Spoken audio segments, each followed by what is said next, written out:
اچھا، ابھی کچھ چند دن پہلے ایک سیٹلائٹ تھا جو سورج کے پاس گیا ہے، اس میں بڑی خوفناک آوازیں اور عکس بندی ہوئی ہے، بہت خوفناک قسم کی۔ روزانہ کی بنیاد پہ معصوم بچے شہید نہیں ہو رہے، مسلمانوں کو زندہ ڈالا جاتا ہے اور پھر جیسے ہی اس کو اوپر کھینچا جاتا ہے تو خدا پہ یقین کریں عثمان صاحب کہ ان کے ڈھانچے باقی رہ جاتے ہیں، جہاں پہ ہر طرح کی بے حیائی سرعام کی جا سکے گی۔ یو اے ای کے آپ سمندروں کے کناروں پہ دیکھیں۔ بسم اللہ الرحمن الرحیم، السلام علیکم، میں ہوں آپ کا ہوسٹ عثمان زیب۔ فلسطین اس ٹائم پہ آگ اگل رہا ہے، مسجد اقصیٰ اس ٹائم پہ رو رہی ہے، چھوٹے چھوٹے معصوم بچے، عورتیں، نوجوان شہادت لے چکے ہیں، اجتماعی قبریں کھودی جا رہی ہیں۔ عمران صاحب مجھے بتائیں ہم مسلمان کس طرف جا رہے ہیں؟ بہت شکریہ عثمان بھائی۔ سب سے پہلے تو جو آپ نے بات کی کہ فلسطین آگ اگل رہا ہے، اس میں کوئی شک نہیں۔ اچھا، ابھی کچھ چند دن پہلے ایک سیٹلائٹ تھا جو سورج کے پاس گیا ہے، جی اور آپ کو پتہ ہے ایک لمٹ کے آگے تو وہ جا ہی نہیں سکتے نا۔ بالکل ایسی ہے، اس میں بڑی خوفناک آوازیں اور عکس بندی ہوئی ہے، بہت خوفناک قسم کی۔ اچھا اگر اللہ پاک ہمیں دنیا میں یہ دکھا رہا ہے تو دنیا میں اللہ پاک دوسری طرف یہ بھی دکھا رہا ہے کہ اگر تم نے کلمہ پڑھا ہوا ہے، تم مسلمان ہو، لیکن اگر تم لوگوں میں اتفاق نہیں ہوگا، تم یکجا نہیں ہوگے، تو کافر اور یہودی تم پہ غلبہ پائیں گے۔ بالکل۔ آج دیکھیں 97 اسلامک ممالک ہیں، مجھے آپ یہ بتائیں عثمان صاحب کہ 97 اسلامی ممالک کون سی خواب غفلت میں ہیں اور یہ کس وقت کا انتظار کر رہے ہیں؟ کیا روزانہ کی بنیاد پہ معصوم بچے شہید نہیں ہو رہے؟ کیا روزانہ کی بنیاد پہ ماؤں، بہنوں، بیٹیوں کی عزتیں، آبروئیں کیا بڑے بازار میں رسوا نہیں ہو رہی؟ کیا وہاں کے بزرگ سٹیزنز کو بے دردی سے شہید نہیں کیا جا رہا؟ اور یہاں تک بھی نہیں رکا جا رہا، ڈرم بنائے گئے ہیں تیزاب کے، جس میں ان بے گناہ مسلمانوں کو زندہ ڈالا جاتا ہے اور پھر جیسے ہی اس کو اوپر کھینچا جاتا ہے تو خدا پہ یقین کریں عثمان صاحب کہ ان کے ڈھانچے باقی رہ جاتے ہیں۔ مجھے یہ بتائیں کہ آپ والی بات ہے، یہ 97 ممالک کس وقت کا انتظار کر رہے ہیں؟ مجھے تو یہ بات سمجھ ہی نہیں آ پا رہی۔ اچھا، سعودی عرب کی بات کریں، یو اے ای کی بات کریں، میں ان ممالک کی بات کر رہا ہوں کہ جو فائنینشلی اسٹرانگ ہے۔ اگر پاکستان کی بات کریں تو ہم اٹامک پاور بھی ہیں، ایران کی بات کریں، اتنے زیادہ ممالک ہیں، 97 ممالک ہیں، اور یہی تیل بیچ رہے ہیں امریکہ کو، یہی تجارت کر رہے ہیں امریکہ کے ساتھ اور اس کے بعد اسرائیل کے ساتھ، اور وہی ان کو یوٹیلائز کر کے اسی پیسے سے فنڈنگ ہو رہی ہے اور فلسطینیوں پہ ظلم ہو رہا ہے۔ جس طرح بائیکاٹ کا سلسلہ لوگ بول رہے ہونا چاہیے، وہی اشیاء ہم لوگ بھی استعمال کر رہے ہیں۔ مطلب وہ فیلنگز کہاں ہیں، وہ ایموشنز کہاں ہیں؟ ہم پہ بھی تو یہ ٹائم آ سکتا ہے۔ دیکھیں سر، سب سے پہلے تو آپ نے بات کی، یہاں پہ آپ نے 3 باتیں کی ہیں۔ پہلی بات پہ ہم ڈسکس کرتے ہیں کہ you a E, U S A ہے، یا یہ جو، دیکھیں سر، یہ لوگ اس ٹائم عیاشیوں میں پڑ چکے ہیں۔ ان کو صرف یہ فکر ہے کہ ہم 20 30 50 شادیوں کیسے کریں۔ یہ محلوں کے اندر ہیں، مجھے بتائیں کہ ایک بندہ کڑکتی دھوپ میں کھڑا ہے اور ایک وہیں پہ گاڑی کے اندر فل چل اے سی میں ہے، وہ کہتا رہے کہ میں اس کو محسوس کر رہا ہوں، وہ کس کرب سے گزر رہا ہے، مجھے بتائیں کیا وہ محسوس کر پائے گا؟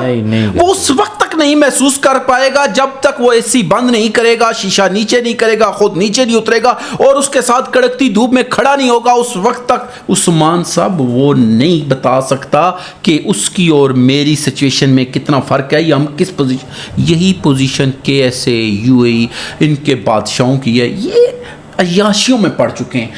سعودیہ میں ایک ایسا شہر آباد کیا جا رہا ہے جہاں پہ ہر طرح کی بے حیائی سرعام کی جا سکے گی۔ یو اے ای کے آپ سمندروں کے کناروں پہ دیکھیں، یہ وہی عذاب تو ہم مسلمانوں کو پیش آ رہا ہے۔ آپ یو اے ای کی مثال لے لیں، وہاں پہ ان کی سیل سمندر پہ کیا کیا بے حیائی نہیں ہو رہی ہے، ان کے ہوٹلوں میں کیا کیا کام غلط نہیں ہے، پوری دنیا جاتی ہے عیاشی کے لیے وہاں پہ اس ٹائم۔ آپ کو پتہ ایک دور تھا جب سعودیہ میں حرمین شریفین میں کوئی غیر مسلم داخل نہیں ہو سکتا تھا. ابھی کتنی تصویریں ہمارے پاس آئی ہیں, ویڈیوز آئی ہیں جس میں یہ لوگ وہاں پہ اس حد سے اندر جا رہے ہیں. جب یہ ہوگا تو یہ مجھے آپ بتائیں کیسے تحفظ کریں گے فلسطین کا یا کسی اسلامی ممالک کا. دوسری بات آپ نے کی ایٹمی طاقت. دیکھیں ہم ایٹمی طاقت ضرور بن گئے لیکن ہم یہ وہ ایٹمی طاقت بنے ہیں کہ جو بال بال قرضے میں ڈوبے ہوئے ہیں. ہمارے حکمران تو اپنی مرضی سے سانس کیا ہے سانس وہ بھی نہیں لے سکتے. ہمارے ملک میں کل بجٹ کیا پیش ہونا ہے وہ بھی امریکہ طے کرتا ہے. ہمارے ملک میں IMF بتاتا ہے کہ فلاں چیز کا ریٹ کیا ہوگا, ٹیکس کس چیز پہ کتنا لگے گا, بجلی پہ کتنا ٹیکس لگے گا, گیس پہ. ہمیں تو IMF یعنی IMF سے کیا مراد ہے؟ امریکہ. امریکہ کون ہے؟ امریکہ اسرائیل کا یار ہے. اسرائیل جتنی بھی بات چیت کرتا ہے وہ اسی کے دم پہ تو کر رہا ہے. کس کے؟ امریکہ کے. اور امریکہ وہ ہے جسے آپ IMF کی صورت میں روزانہ کی بنیاد پہ منتیں کر کے قرضہ لے رہے ہیں. مجھے بتائیں ہم کیسے اسرائیل کا دفاع کریں گے؟ ہم نہیں کر سکتے. ہم میں سے کوئی, ہم نے ایٹم بم صرف دکھانے کے لیے, میں نے ایک پروگرام میں دیکھا احمد میر صاحب فرما رہے تھے, کہتے ہیں میں نے ڈاکٹر قدیر سے یہ سوال کیا کہ بھائی جو ہمارے پاس ایک میزائل ہے, ڈاکٹر قدیر نے کہا کہ میں نے مشرف صاحب سے کہا کہ یہ میزائل کی رینج 1500 یا 2000 ہے, آپ مجھے یہ اجازت دیں کہ میں اس کو 3500 یا 35,000 ہے یا 3500 کر دوں تاکہ ہم یہاں سے بیٹھ کے اسرائیل کو مار کر سکیں. تو انہوں نے اسی وقت پابندی لگا دی. انہوں نے کہا ہماری جنگ صرف انڈیا سے, ہم نے ادھر سوچنا بھی نہیں ہے. اچھا, یہ کب کی بات میں کر رہا ہوں؟ مشرف دور کی. کس کی بات کر رہا ہوں؟ ڈاکٹر قدیر صاحب کی. تبھی تو ڈاکٹر قدیر سے سوال کیا گیا کہ اگر آپ کو موقع ملے یا آپ لوگوں کو کیا ایڈوائز کریں گے. انہوں نے کہا کہ اگر مجھے موقع ملے یا میں لوگوں کو یہ ایڈوائز کروں کوئی ڈاکٹر قدیر دوبارہ نہ بنے. ہم اسرائیل کی کیا بات کریں گے؟ بالکل آپ بالکل صحیح بول رہے ہیں. اچھا مجھے یہ بتائیے گا, یہ جو پروڈکٹس کا بائک آؤٹ کا بول رہے ہیں جی, بائک آؤٹ کریں, کیا اس کا فائدہ ہوگا؟ اور دوسری سائڈ پہ آپ دیکھیں لوگوں کی انویسٹمنٹ بھی ہیں, فیکٹریز یہاں پہ لگی ہوئی ہیں, پروڈکشن بھی ہو رہی ہے, یہ سب بند کرنے سے ان لوگوں کو نقصان ہوگا. تو آپ کیا کہتے ہیں اس کے بارے میں؟ دیکھیں عثمان بھائی, سب سے پہلے تو ہم کلمہ گو ہیں. بالکل فرمایا کہ مومن کی دوسرے مومن کے ساتھ مثال ایسے ہے جیسے ایک جسم کی, یعنی کہ جسم کے ایک حصے میں درد ہو تو دوسرے کو بھی محسوس ہوتا ہے. سب سے پہلے کہ بائیکاٹ کرنا چاہیے. اور مصنوعات, جہاں تک بات ہے کہ لوگوں کو نقصان ہوگا, لوگوں کو خود یہ سوچ کرنی چاہیے کہ یہ جو پیسہ انہوں نے ان کے ساتھ جیوی کر کے لگایا ہوا ہے, جو پرسنٹیج پہ لگایا ہوا ہے یا جس صورت میں بھی لگایا ہوا ہے, دیکھیں جب کوئی بھی شخص اسرائیلی مصنوعات خریدتا ہے اس سے ایک پیسہ نکلتا ہے. وہ پیسہ کہاں پہ جاتا ہے؟ اسرائیل کے خزانے میں. بالکل اسرائیل کے خزانے میں جب جاتا ہے وہ اس سے پرچیز کرتے ہیں ہتھیار.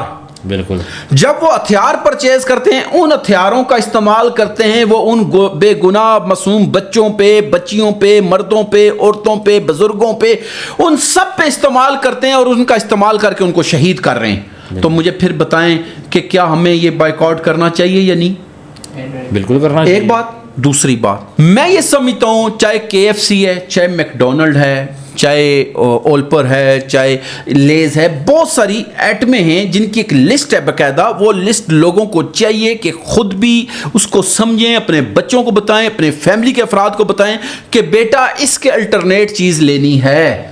کیوں؟ یہ جو پیسہ ان چیزوں سے حاصل ہو رہا ہے ان سے وہ ہتھیار خریدے جاتے ہیں جو ہمارے مسلمان معصوم بچوں پہ استعمال کیے جا رہے ہیں, اور کیمیائی ہتھیار ہیں جن سے ان کے وجود ختم ہو جاتے ہیں, ہڈیوں کا بھی چورا بن جاتا ہے. ابھی آپ نے اگر دیکھا ہو, ایک ہفتہ پہلے کی بات ہے, ایک بلاسٹ ہوتا ہے جس میں انسانی اعضاء اور پورے کے پورے لوگ کم و بیش 500 ہزار فٹ کی بلندی پہ گئے. یہ ایک عبرتناک اور ایک بھیانک قسم کا منظر ہے جس کو کوئی بھی ذی شعور انسان یقین مانے برداشت نہیں کر سکتا. اب تو مسلمان ہیں خود, جو جن کافروں میں تھوڑی سی بھی انسانیت ہے وہ بھی بلک کے رو رہے ہیں, کہہ رہے ہیں یہ کیا ہو رہا ہے یونیورسٹیوں میں.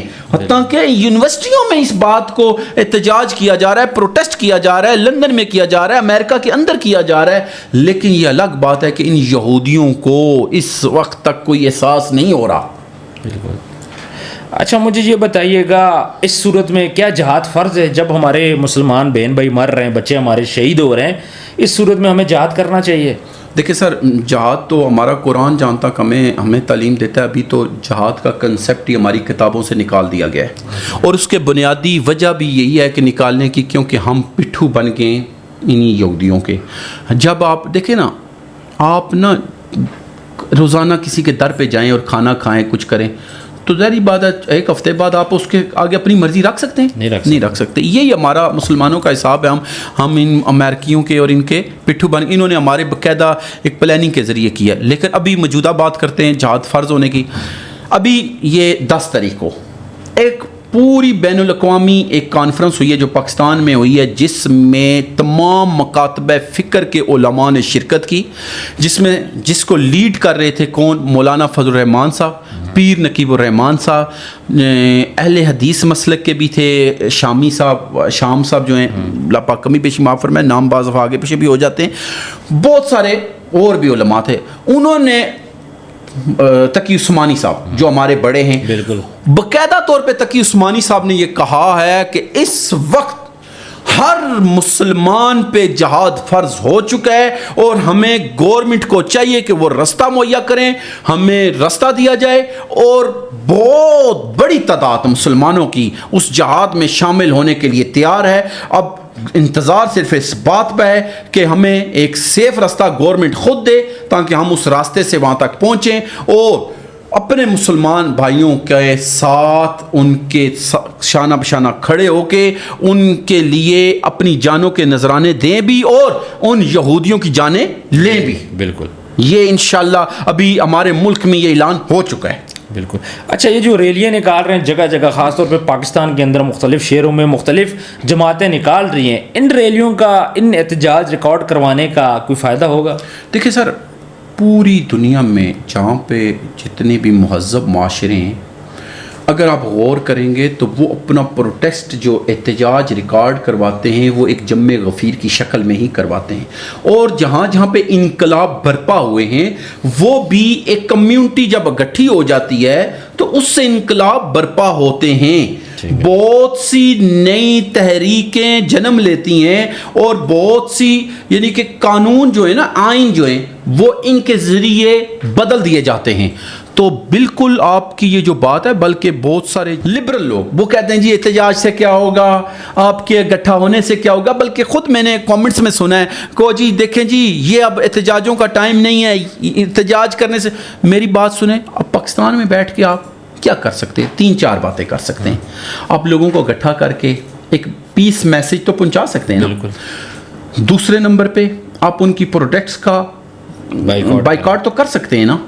تیسرے نمبر پہ اپنے بچوں کو اپنے جو اسکولنگ سسٹم ہے یا جو کالج یونیورسٹی ہے ان کو یہ گائیڈ تو کر سکتے ہیں نا کہ جہاد کی کیا اہمیت ہے، پھر اسلامی معاشرے کو کیسے مضبوط کیا جا سکتا ہے. یہ تو ہم گائیڈ لائن دے سکتے ہیں نا. تو میں یہ سمجھتا ہوں کہ آپ کی بات سے کہ احتجاج کی جہاں تک بات ہے، ریلیوں کی بات ہے، تو یہ بہت بڑا میسج ہوتا ہے جو پوری دنیا میں جاتا ہے، اور جتنے بھی مہذب معاشرے اور مہذب ملک ہیں وہ ایسے ہی اپنا میسج ریکارڈ کرواتے ہیں. عمران صاحب آپ بالکل ٹھیک کہہ رہے ہیں، زیادتی بہت بڑی زیادتی ہو رہی ہے، انسانیت کا خون ہو رہا ہے، مسلمانوں کا خون ہو رہا ہے. مجھے یہ بتائیں کہ آخر میں آپ فلسطین کے مسلمانوں کے بارے میں کیا کہیں گے؟ سر میں تو آخر میں یہ بات آپ سے ضرور کہوں گا کہ میری اگر ایک فلسطینی بھی آواز سنے اور میری آواز اگر اس تک پہنچے تو یاد رکھیے گا فرشتے ان کے منتظر ہیں، اور یاد رکھیے گا فرمایا گیا کہ جو شہید ہوتا ہے اس کو مرا ہوا مت کہو. بالکل وہ زندہ ہے. اور تمہیں تدارک نہیں ہے، یعنی انہیں خوراک بھی مل رہی ہے، اور کہتے ہیں کہ شہید ہونے والا جس کیفیت سے اس وقت گزر رہا ہے، اگر اس کو یعنی کہ دوسرے بندے کو یہ پتہ چل جائے تو کہے کہ میں ہزاروں دفعہ شہید ہوں. اللہ پاک فلسطین کا حامی و ناصر ہو. مسجد اقصی ہمارا پہلا عبادت گاہ ہے، اللہ پاک اس کی قیامت تک حفاظت فرمائے. اللہ پاک ان 57 ممالک کو ایک جھنڈے کے نیچے جمع ہونے کی توفیق عطا فرمائے. میں تو یہی پیغام دوں گا، اللہ پاک فلسطین کا حامی و ناصر ہو. بالکل عمران صاحب آپ نے بہت اچھی باتیں کی.